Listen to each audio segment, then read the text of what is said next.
question about mass deportations. The president and I have spoken about that once or twice, and he has always been of the mindset that at the end of the day, the promise to America to ensure that we have a 100% American workforce stands, but we must be strategic in how we are implementing the mass deportation so as not to compromise our food supply.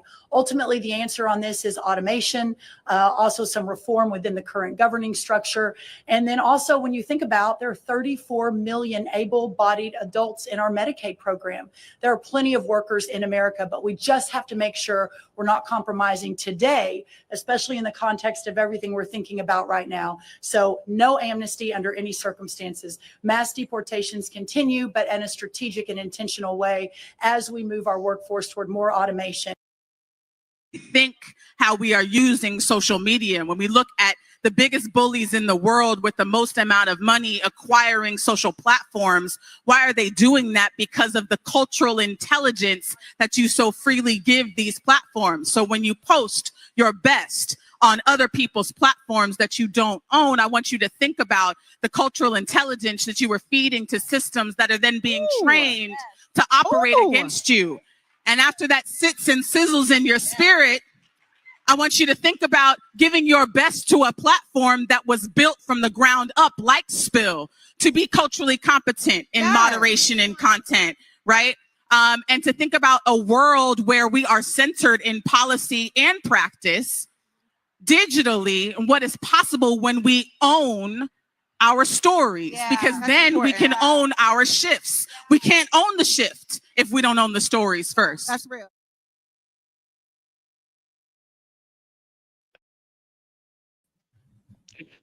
Hey, welcome to another edition of Let It Be Known. Good to have you here. I am your host, Stacy Brown.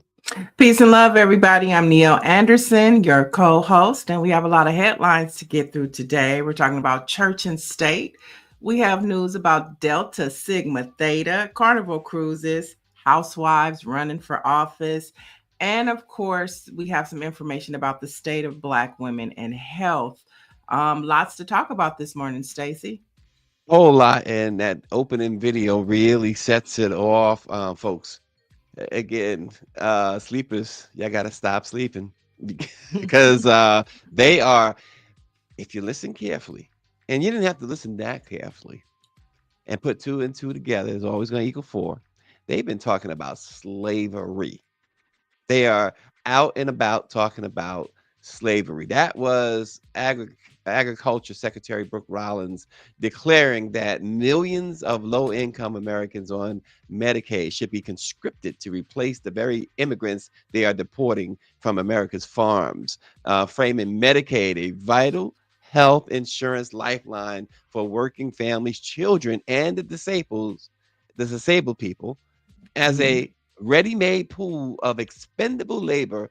Is not just cruel, it's a direct attack on the poor and disproportionately Black and Latino communities who rely on Medicaid to survive. This isn't a jobs plan. It's a blueprint for state-sanctioned exploitation that echoes the darkest chapters of American history. So if the government can use Medicaid, Niele, use Medicaid enrollment to force Americans into farm labor, what stops them from using poverty itself as a pretext to strip away people's freedom? Yeah, it's going to be interesting to see how that goes, because you might be able to put fear in some, but I don't think Black folks is falling for it. Medicaid, Medicare, whatever. I don't think you're going to be able to force us to be able to go and pick no berries for no health care. But think about it. Think about it. This is exactly the kind of corner they are trying to paint everyone in. It's particularly Black and brown people, because Trump said just recently he floated the idea of selling immigrants to farmers. That's just saying, hey, 25, give me 45, it's slavery. And what she just said, again, he put you in a corner. You don't have no health care. You got cancer. You got this illness, that. You got to get out there so we can give you treatment. It's just you know, we could say some with confidence that I ain't going out there picking no berries. But you never know a situation somebody might find themselves in.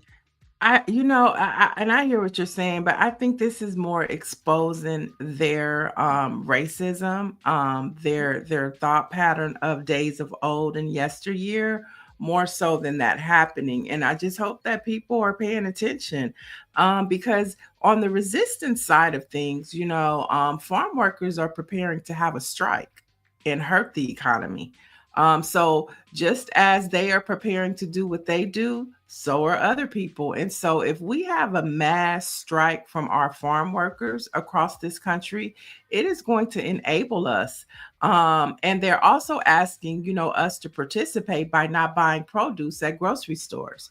So just as they're planning to put people back in, have people be indentured servants and think they're going to make people slaves, there's the resistance that's happening that are planning, counterattacks. And so let them keep it up, Stacy. Let them keep it up. Because just as they are promoting fear, there are enough people out here that are planning and mobilizing to counter their acts. Mm-hmm. Well, and as Quinn says, to create an economic situation to where many can't say no. That is their plan. But as some pointed out, here's a breakdown. In 2023, the latest figures I see in front of me: Medicaid recipients in the United States, white individuals made up the largest share at 40.3%, followed by Hispanic individuals at 31.5%, and Black individuals at 18.5%. That is the very latest. But when you go by age, though, Mhm. when you go by age, 18 and under. This is something I certainly did not know. 18 and under make up the majority of folks on Medicaid. And Medicaid now extends and includes Obamacare enrollment. Mhm. So they are desperate. The first term of Trump, he was desperately trying to take Obamacare away. He Right. was trying to abolish it. And Obamacare, the way Obama wrote that law, and this is one of the most unsung things that doesn't get talked about enough. The way he wrote that law was so interesting and so strong that we went through a Trump administration that at some point had Congress on his side trying to dismantle it, and they failed miserably. Now they're with Congress and the Senate on his side, they are still attacking it in different ways. But it also again shows that the way Obama wrote that law, he knew, he had to know, he had to have a guess that you were going to get some racists trying to dismantle it, and he made it tough. Yeah, I think Patricia Jackson makes a great point. She says, fear reality. There are more whites on Medicaid than others. And so, I hear what they want to do, but they're not the sharpest knife in the knife stack. Okay. And so they're not really thinking this through. They're just thinking about, let's get it back to where they used to be, to where white supremacy reigned and we had control of everything.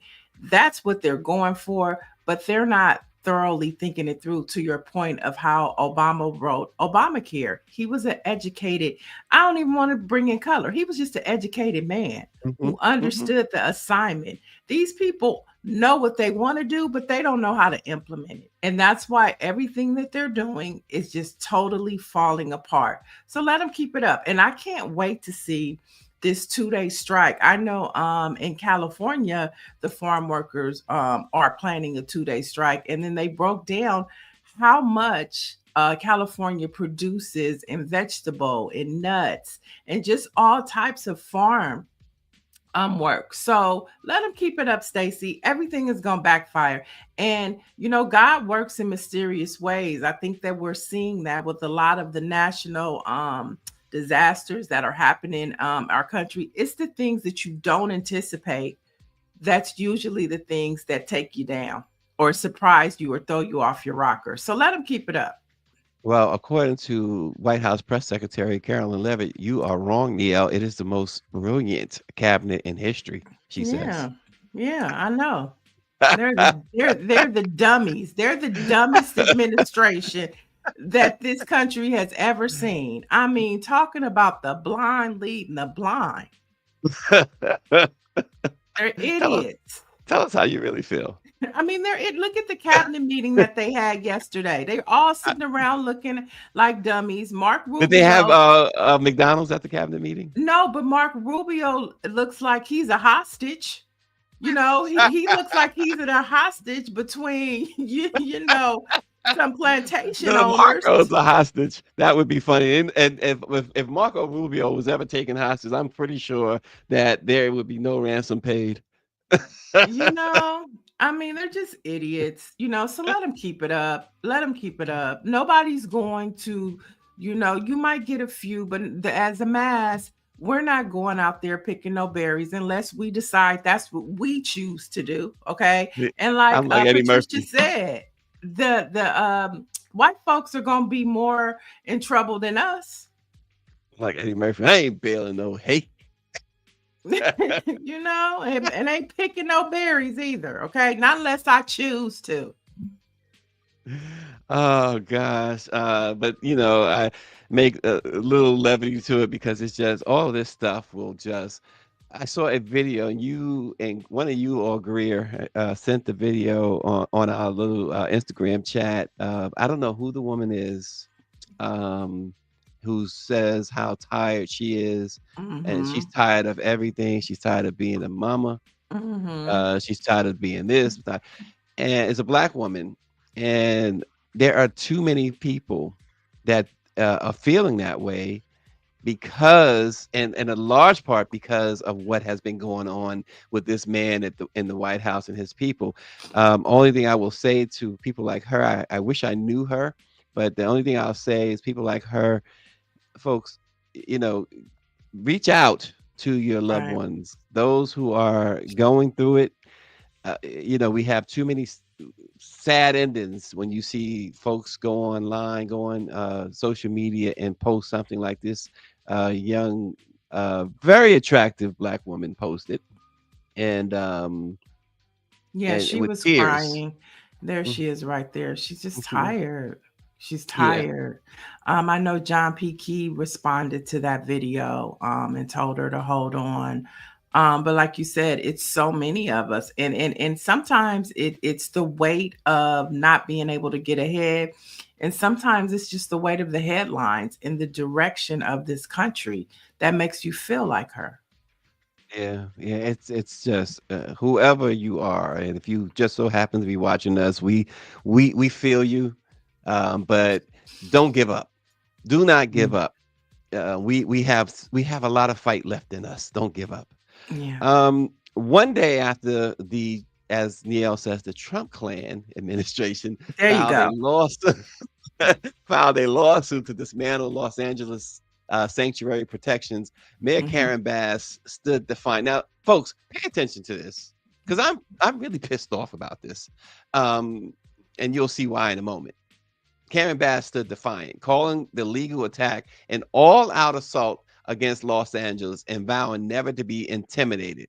Well, here's the pissed off part. While she promised to defend the city's values and shield immigrant communities from what she calls unwarranted and cruel actions, a very different story is playing out in the nation's capital, where we have another Black woman mayor, Mayor Muriel Bowser, once vocal in branding the nation's capital a sanctuary city. She is quietly retreating under pressure. She has already dismantled Black Lives Matter Plaza. She's removed online proclamations of immigrant solidarity and buried a repeal of the city's sanctuary law in her 300-page budget proposal. Mayor Bowser's reversal is a sharp contrast, I should say, from Los Angeles and Mayor Karen Bass. And you know, Trump has now said he's even with the capitulation, Niele, Trump went on record yesterday saying that he made the White House, the federal government may take over DC. Even with all the capitulation that Bowser she's been bowing down from day one. Mm, yeah, I can't speak much on Bowser, but I can speak on Karen Bass. And I think that she's definitely understanding the assignment now. Mm-hmm. She definitely wants to get reelected as mayor. And so you have to, hit the front line. So yesterday, late afternoon, her and the city attorney announced that they're filing a lawsuit and calling for an injunction to stop the Trump Klan administration from terrorizing our city. And so we have to do something to respond to this situation. She showed up at MacArthur Park and was talking to Homeland Security to get those individuals out. And what made this so, disgusting as well as terrorizing is that there were kids in MacArthur Park at a summer camp. And then you see this military force coming across, invading the park, and it was just a show. I mean, so they're playing TV. They're saying they don't even know if they picked anybody up. But another thing that Mayor Bass highlighted was that the way that they're going about these things, it's like kidnapping. You don't know if you're being kidnapped. They just snatch you up, throw you in a van, and damn near blindfold you and take you to a secret location like you're in a spy movie. And you don't know, as we say it, you don't know if they're January 6ers. You don't know if they're Klansmen. Stephen Miller plans to hire 10,000 ICE agents. And we know that Stephen Miller is part of, has support from the Proud Boys, the alternate right, Steve Bannon and his clan, the KKK. So you don't know who these 10,000 ICE agents that he's going to be January hiring 6th, folks, for sure. Yeah, and KKK, and KKK, right. So it's definitely scary. So hopefully Mel Bowser, maybe because she's in DC, the pressure is heavier on her. I don't know what that is happening in DC. Well, let me say, yes, the pressure is a little different in DC because DC still has to run everything by Congress. So the federal government, DC doesn't have any voting representation or anything like that, which is really ridiculous. But so she has that extra pressure, but it shows you this is a prime example of even capitulation does not absolve you. It does not. Trump will still destroy you. And Bowser immediately, without him, she figured he was going to go after Black Lives Matter Plaza, so she immediately dismantled it. She figured on a lot of things. She went to the White House. She stood there for press conferences. And here's the other part that's going on there in DC. They're going to have the NFL draft there on the National Mall in 2027. The Washington Commanders want their stadium funded to be able to announce it no later than 2027 during that festive time. Council is saying, this is Bowser's deal. We don't necessarily like it. We don't want to spend taxpayers' money, etc. Well, the Commanders owner, Mr. Snyder, Snyder's not the owner anymore. The new owners, they are, of course, buddies with who? Donald Trump. And so a backdoor deal is being speculated. And among the speculations I saw is very disturbing. That they will name the stadium. Trump will make sure they get the funding this year, and they will name the stadium Trump Stadium. That's number one. And the other part of the speculation is that Trump wants them to return the Redskins name as a part of any deal. So this is what capitulation gets to you. Well, it depends on who's saying it's not happening, right? Because if Trump is going to allow them to have the money, and Washington's the DC City Council is not, then you can best believe that if he wants them to go back to Redskins, they're going back to Redskins. It'll be interesting to see how Magic Johnson, because he's also a minority owner in the Washington Redskins, And so, that's what I'm saying. It's like they have plans, but I mean, it doesn't mean that it's necessarily going to happen. So when I hear things like that, I'm just like, okay, who is in there? Okay, I'm interested to see what Mac Johnson's going to do, how he's going to respond. Well, Because but we also can't put it all on Magic. Like you no, said, not at all. But they're more than what I'm than, saying, yeah. is that if it fails, we can't blame him. We don't want to immediately blame him because he is a minority owner. Right. But He I may mean, not just have voting rights or anything when it comes to Redskins or Commanders corporate business. but So he can I'm speak not sure. out. He He can can speak speak out for out. sure. And just like we're Absolutely. putting the power on Mayor Bowser to speak out, even if you can't do nothing, say something. Even if same thing with Mac Johnson, even if anybody, any black face in a high place, you got to speak up. We're beyond that. But getting back to the sanctuary cities and what this Trump clan is doing. I mean, I just think it should be noted that militarized police forces are going to be running our cities if we don't pay attention. This is what we're seeing. California, like you brought up, is the example. To see the military running our cities is bananas. And then another thing we should know that ICE will become the largest federal law enforcement agency in this country. I mean, bigger than the FBI, the DEA. I told you Stephen Miller is hiring 10,000 new ICE agents. And this is going to be larger than most world's military. I'm talking about even over Israel. If this happens, and it is happening because Stephen Miller wants to deport 1 million people per year. Yeah. And so, I mean, this is serious. It's very serious what's happening. And another footnote to that, too, Niele, you have mentioned many a times about the people. The people need to. It's going to be the people who make the difference, who make the change. There's been reports lately that some folks, some ICE agents, have been quitting because they are disturbed by what they're being ordered to do. So it's got to be the people. Yeah.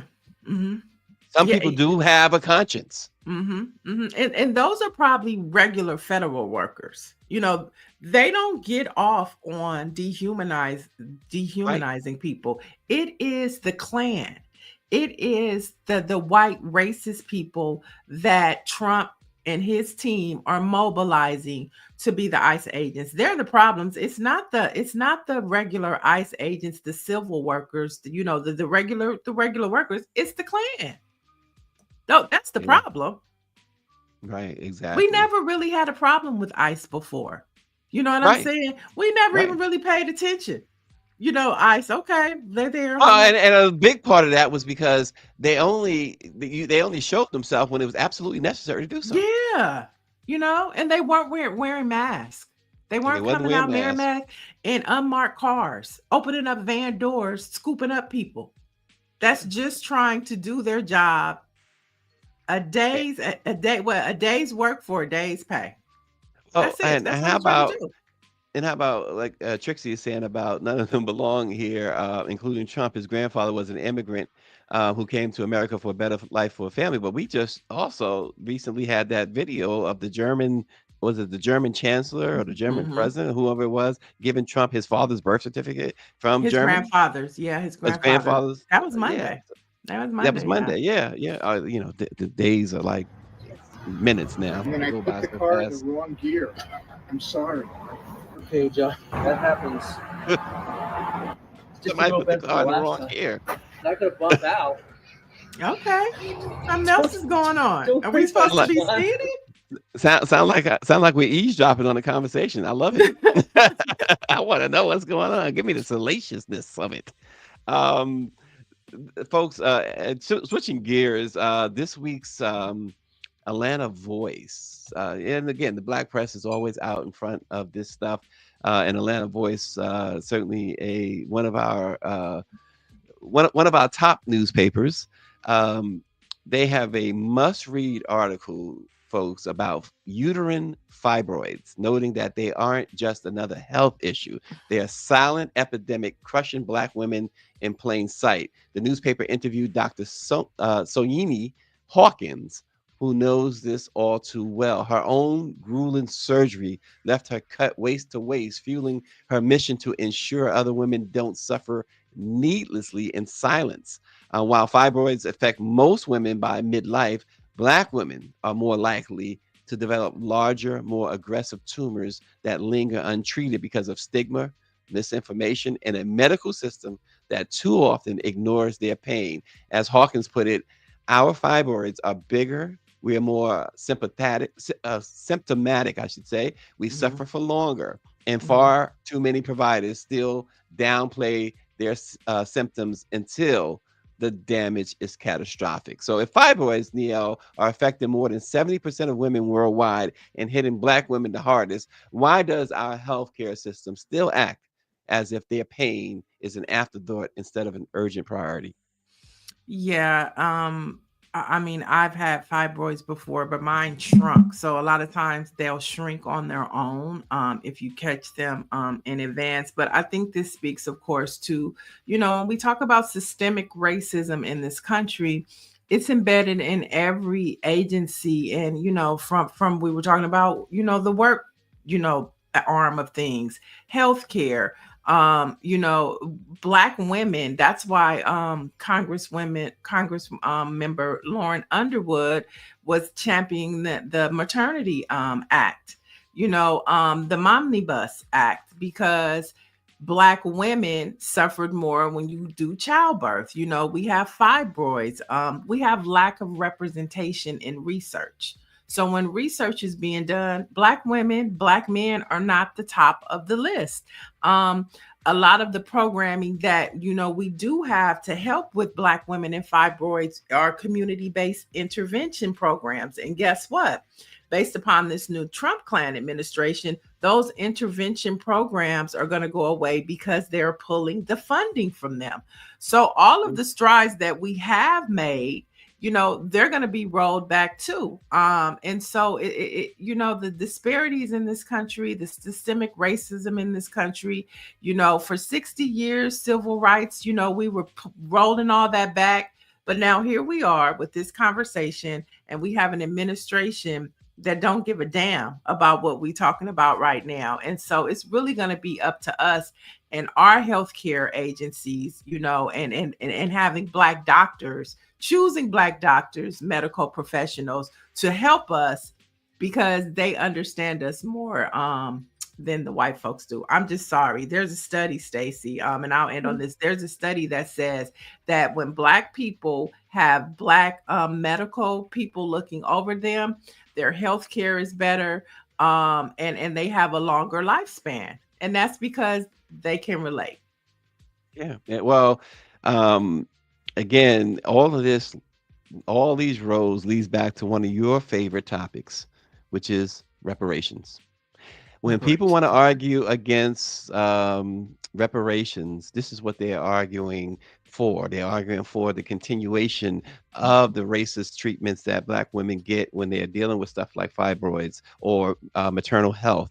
They're arguing against Black Americans getting any type of health care, getting any type of real chance at the so-called American dream of owning a home and all of that, having a stable middle or upper middle class income, a family sustaining income. So this is what you argue for when you argue against reparations. So it's a long running thing. I always say that every other ethnic group, every other group period, was repaired for damages done to them except African Americans. And when you say reparations, I know a lot of times people just think a dollar amount, because the concept of 40 acres and a mule. But what we have found is that when California did their reparations 2-year study, it's an 1,100-page document that they came up with. I would encourage everybody to read it. but it outlined, you know, the tragedy of slavery in this country, but it also outlined ways and forms of reparations that it's not just money. You know, it might be free healthcare for all Black people. You know what I'm saying? It Mhm, might be mhm. home ownership from all people, because it's still a form of payment. It's just not like the 40 acres and a mule. So definitely read that report. It's available for all to read. And as to what we have to reimagine what reparations looks like to even for us to all be able to obtain it. Also, when we talk about California, one of the things we don't talk about a lot, we did talk about it before when it was going on, what they were doing in San Francisco.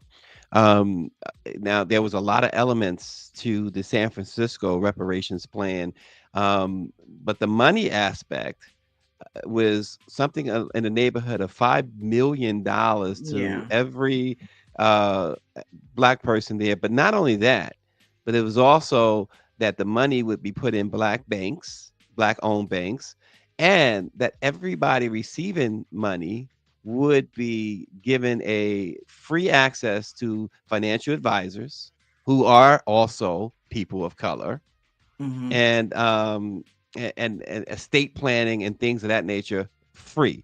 So I like that as far as the money part of it. You know, the fact that they were including Black banks, the fact that they were including financial advisors and things like that. Now, the other part of it was healthcare, like you said, and the other part of it was housing and things of that nature.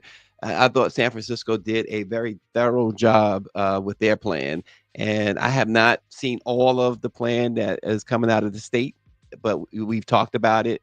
And what I've seen coming out of the state, what they put together down there in LA, really, I think it's a very good plan. Yeah, it's very comprehensive, and they had some of the most brightest scholars on there. You had Dr. Amos Brown. We've had him on the show. He had artifacts at the National Smithsonian African American Museum.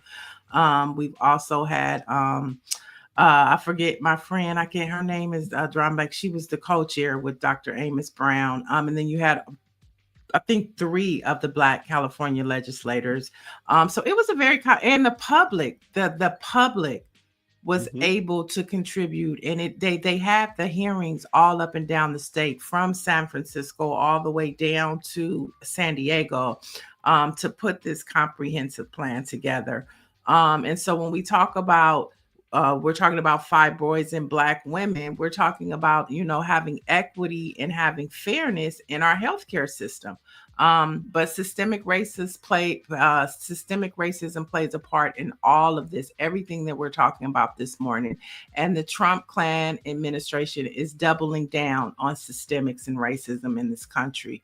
And so, like you said, it's boiling. Okay, it's boiling. You Yeah, got yeah. God working, and you got the resistance working. So hey, we'll see. Well, and here's why Trump continues to be emboldened. The U.S. Supreme Court yesterday cleared the way for his administration to pursue mass government job cuts and the sweeping downsizing of numerous agencies. It's a decision that could lead to tens of thousands of more layoffs while dramatically reshaping the federal government.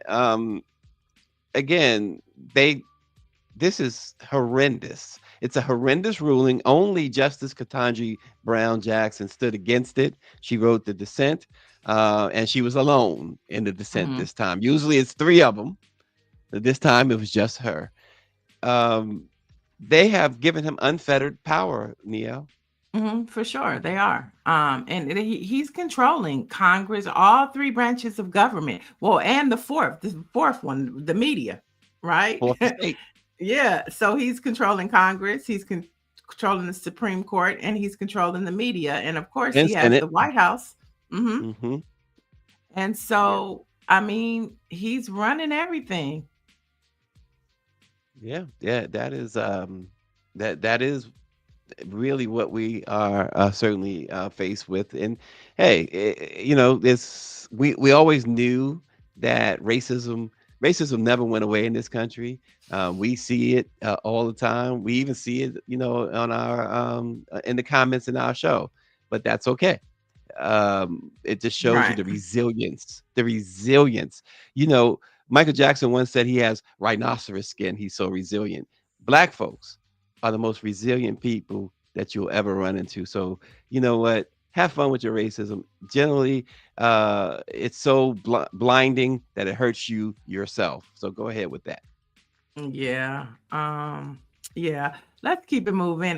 We have some more headlines to get through. And speaking of Trump, Trump's IRS says churches can now endorse political candidates from the pulpit. Now, under the new Internal Revenue Services approach, which they quietly tried to pass through without anybody paying attention to, all nonprofits, 501c3 organizations will continue to enjoy tax-exempt status, but houses of worships will enjoy a new benefit that the agency won't apply to secular organizations. Okay. So churches, temples, synagogues, and mosques will now be free to endorse candidates, but other nonprofits groups will not. And Well, so black pastors, black pastors are on the fence about this. I know Reverend Al Sharpton came out with a statement about it. So everybody, all the black churches are not too quick to say yay just yet, Stacy. Well, first of all, let me start by David Youngblood has said, I told y'all, TOLDT. He put a T at the end of told. I told y'all this era is the return of the white man. Um, but again, I just made a statement about how racism blinds you, right? Hate blinds you, ignorance certainly blinds you. Trump is doing this, with the churches because all he sees is those crazy cultish evangelicals underneath the White House praying for him every day and thinking that, okay, yeah, let them endorse. He's not thinking about the Baptists. He's not thinking about Sharpton or anyone else. The guy only he's so he's just tunnel vision there. He's seeing those evangelicals. That's what he's seeing. But like you said, others haven't stated, anything much. They haven't celebrated or anything. But it's something else that could come back to bite Trump too. That's what I'm saying. They're so dumb. They're idiots. They don't understand that there for every action there is a reaction, and it doesn't mean the reaction is gonna be the way you want it to go.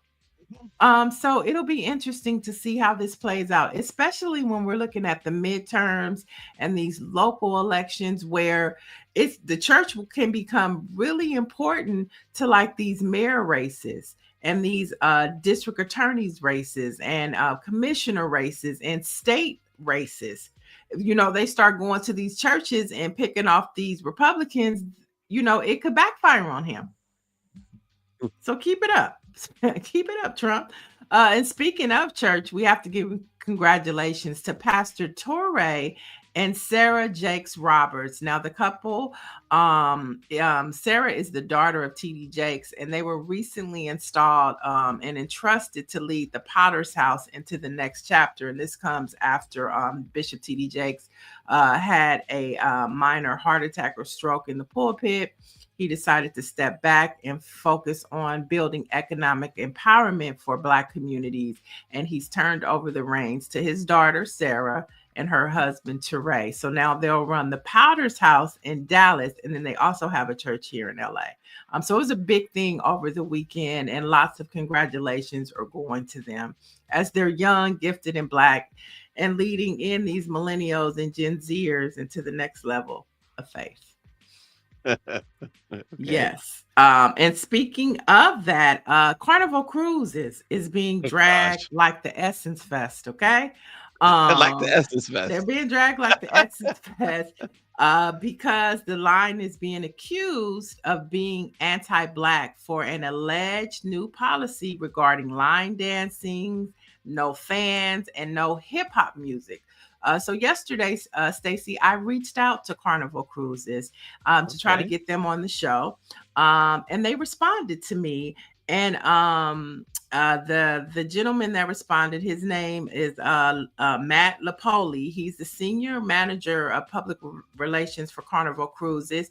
He said he didn't want to appear on the show. He doesn't want to give this story more energy than it needs to be. But he did say that there aren't new rules and regulations. He said that this letter that all of the cruisers are getting is 2.5 years old, and it's just a friendly reminder of their have fun, be safe guidelines.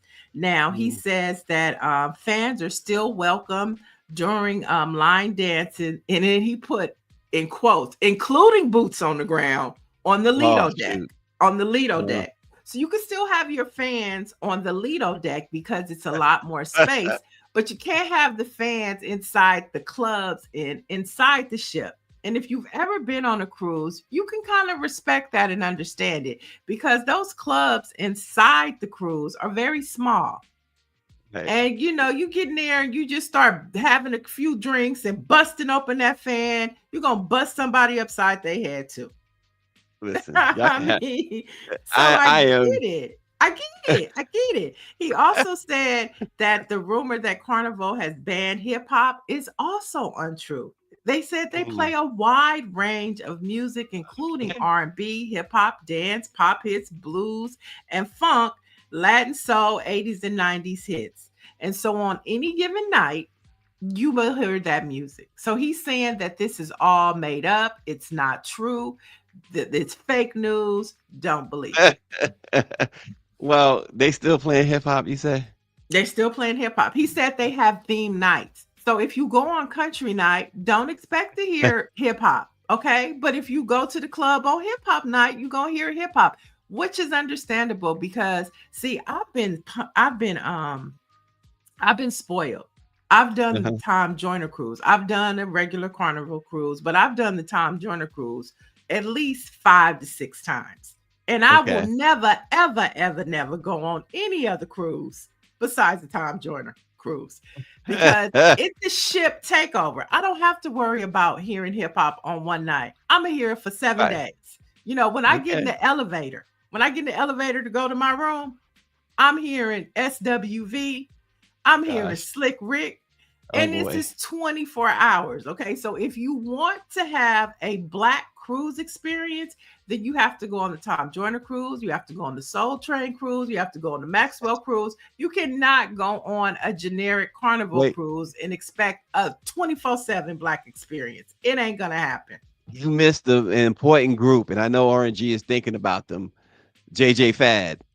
That's his favorite group. Okay. Well, you know what? And they've been on the Tom Joyner cruise. And I know. And let me tell you, on the Tom Joyner cruise, the hip hop concert starts at 2 a.m. So if you want to see JJ Fad, RNG, you got to get up at 2 a.m. Okay. When that concert is over, when you walk into your room at 5 and 6 in the morning, it's people going to breakfast and you just coming in from the concert.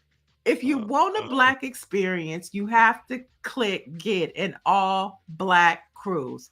Tom Joyner is one. The Soul Train cruise is one. Maxwell does a cruise, but you're not going to get it on a regular Carnival cruise. It's just, not going to happen.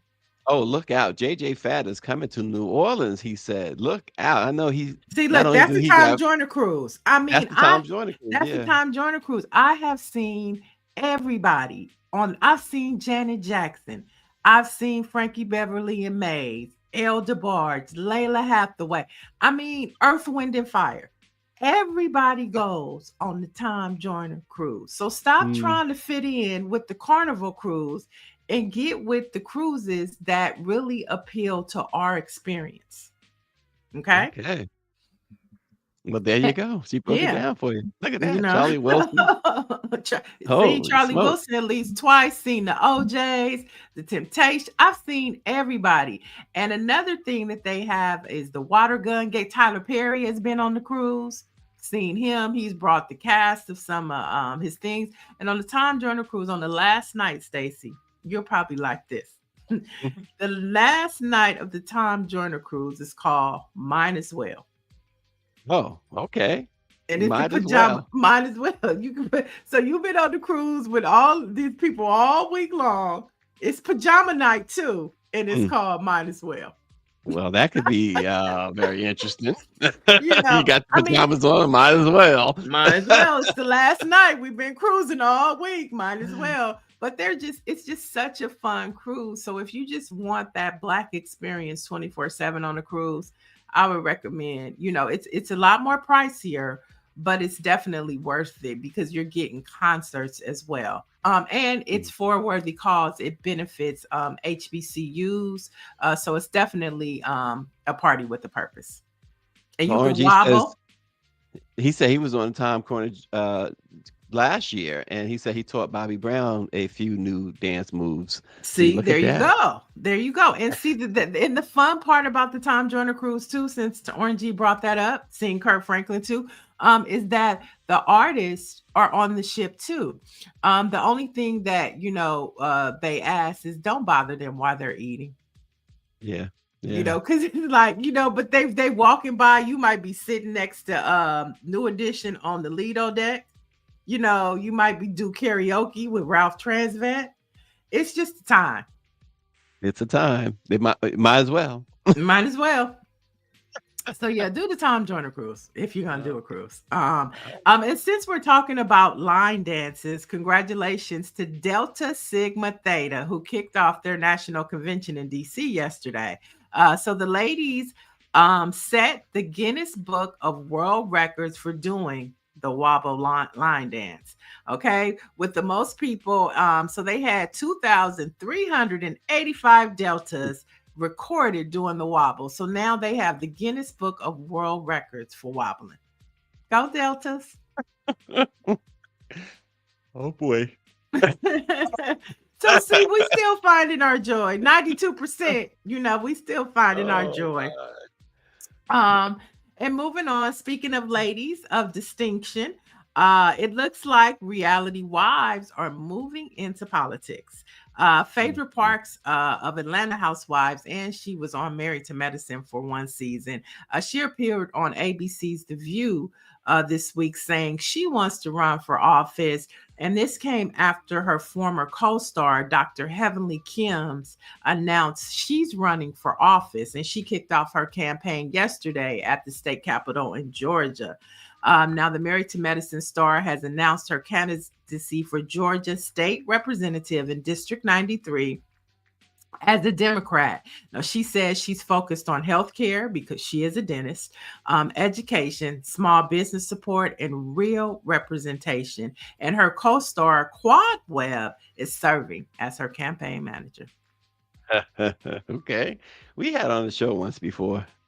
Who? Phaedra. Yeah, Phaedra. I think Phaedra would make a great politician. I mean, if Donald Trump, former reality star, can run. You can't use him as a measuring stick. But what I'm saying is he's a reality star. I mean, Ronald Reagan became president. Schwarzenegger. Yeah. And Schwarzenegger don't even speak English, do we? And I'm telling you, Dr. Heavenly will give those white Republicans a run for their money. If she's anything on the hill like she is on Married to Medicine, they should be scared. They should be scared. Chat, what do you think? What do you think about reality housewives running for office? Put it in the chat. Let us know what you Might as well. Might as well. Might as well. Wait. How come he said Delta? Thick thighs save lives. They will feed you well when you are online pledging smothered pork chops, rice gravy, and a red drink at 2 a.m. Okay. So he says it sounds like he knows that from experience. Yes. Okay. Couple more headlines to get through. American Idol season 23 winner Jamal Roberts has declined a key to the city of Laurel, Mississippi, after receiving backlash and death threats from residents who claim and argued that there were more deserving of the honor. Wow. So he said, thanks, but no thanks. And then season what? 20 what? 23. Yeah, I stopped watching after season 3. I don't know. It was early. I stopped watching. For me, the most fun was when Simon would do his Simon stuff and start going off on folks or whatever. But and then they, as they advanced to the next round and all that Mhm. stuff, when that was out of the equation, it was like, okay, well, it's whatever. But 23 seasons, I can't keep up. Right, right. But when he won, I think, I don't know why it was, but Black America was just so excited about this. I know congratulations came in from Fantasia and Jennifer Hudson. They really lifted up That this is young good. That's man. nice. Yeah, they lifted him up. And so he's been doing extremely well. But I think this also is an example of, racism. Like, what's wrong with him? Now, No if he was a question. white country boy, y'all would be out there with your cowboy hats and your cowboy boots saying, "Yeehaw." Oh God. There's one answer to your question in the chat. Michelle Madison says that she thinks it's great for those reality stars to run for office. They already have a built-in audience, she says. Yeah, for sure. I think it'll spice up the sessions, It'll spice it Spice it up up. for sure. And finally, starting in the fall, Temple University students will have the option to study Kendrick Lamar. Now, a course entitled Kendrick Lamar and the Morale of Mad City will be taught about Kendrick Lamar. Now, the class will take a deep dive into Kendrick's storytelling and study how he is the defining voice of this generation. Now, the course will be taught by Professor Timothy Welbeck, who has also taught courses on Tupac, urban Black politics, and the intersection of hip hop and Black culture. Now, he stated about Kendrick, his art and life reflect the Black experience in powerful and telling ways. And if we recall, Kendrick is a Pulitzer Prize winning rapper, something that Donald Trump is begging to be. I think he would take a Pulitzer Prize rapper if they give it to him. Okay. But I think this is great to be able to just see how hip hop has evolved so much that their college courses being taught. He's not the first. Nas has had a class taught about him, Beyonce, Jay-Z. And so to see this happen for Kendrick, especially when you look at the Drake and Kendrick beef, or rap battle, I would say, we don't even know if it's a real beef, but rap battle. I think this is great for him and for the West Coast. You know how Law and Order rips stuff from the headlines? They're famous for, doing that. I watched FBI on Paramount, and they did the episode I watched yesterday took a play off of Kendrick and Drake. I thought it was interesting. What was the take? I'm sorry? What was the take? Well, so they went in a different direction, which hopefully Kendrick and Drake won't go in, and one of them got the other one killed, and it became a drug thing and all that. But it started off with the whole controversy, the two battling each other, and one calling the other a pedophile, and the song was the A minor stuff. Well, they had something else, another saying, but it was like Okay. yeah, and so eventually the guy who was sort of the Drake in the deal was shot and killed on his tour bus. So, Wow. yeah, Reminiscent of Tupac and Biggie as well. it was But very that much really, reminiscent of yeah. that. Yeah, yeah. Yeah. Is that it? Is that all your headlines? Mm-hmm.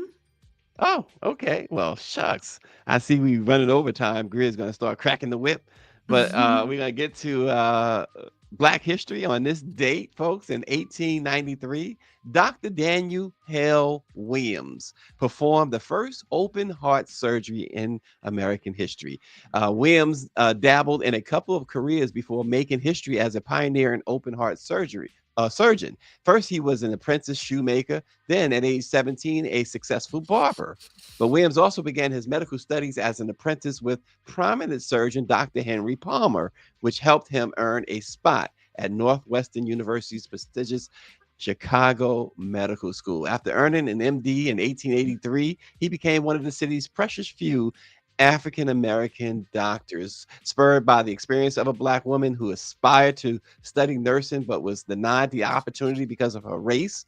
Williams helped found the Providence Hospital and Nursing Training School, but it was on July 9th, 1893, that Dr. Williams earned fame for his superior medical instinct and surgical skill by performing the first open heart surgery. On that fateful night, James Cornish was admitted to Providence Hospital with a deep stab wound in his chest and close to his heart. Despite the risk to his life, Dr. Williams knew that without surgery, the patient would die. 51 days later, Mr. Cornish left the hospital and lived a healthy life for decades longer. So how about that as a Black history fact? Yeah, that is that's what we do. We make Yep. history. We save lives. And I think that's as we started the show about we started the show talking about women and Black health. Let's get us some Black doctors, let's change and find us some Black doctors that take care of us. And Absolutely. finally, for Black history, on this day, Shirley Chisholm became the first African-American presidential nominee with 151 delegate votes on July 9th, 1972. People got to realize that that was a lot of delegates. Mm-hmm. That's a whole, because you need what, 200 and something. It's two something. David knows, and David Youngblood, you can put it in the chat. It's two something. You need two something to win, I think. And 151. I didn't realize it was that many delegates she got. Yeah. And if you want to know more about that whole experience and how she got those delegate votes, there's a great movie on Netflix, Shirley Chisholm, starring Regina King. And it really is centered on her running and the convention and how she got those delegate votes. Really good. Every time I think of Shirley Chisholm, I think of Bismarcky.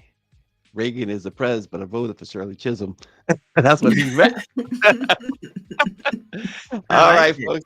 Our Black-owned newspaper of the day is the Hudson Valley Press. The Hudson Valley Press is the first and only minority-owned newspaper that gives coverage to Orange, Dutchess, Westchester, Rockland, and Ulster counties up in New York. And if you understand what those counties look like, you'll see that this is a major, major deal. While primarily targeting the Black and Latino community, the weekly Hudson Valley Press promotes unification among all races and celebrates diversity.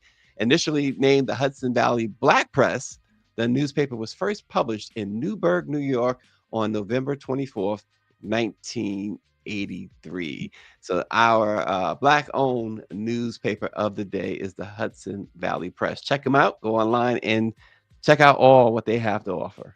Yeah, and keep up with us at BlackPressUSA.com, where we're bringing you the headlines that uplift and impact the Black experience. So if you want to check out the Target boycott, tomorrow, Nakima Levy is joining us, and she'll be giving us more updates on the Target boycott. She's featured in that story that you just showed too. Yeah, for sure.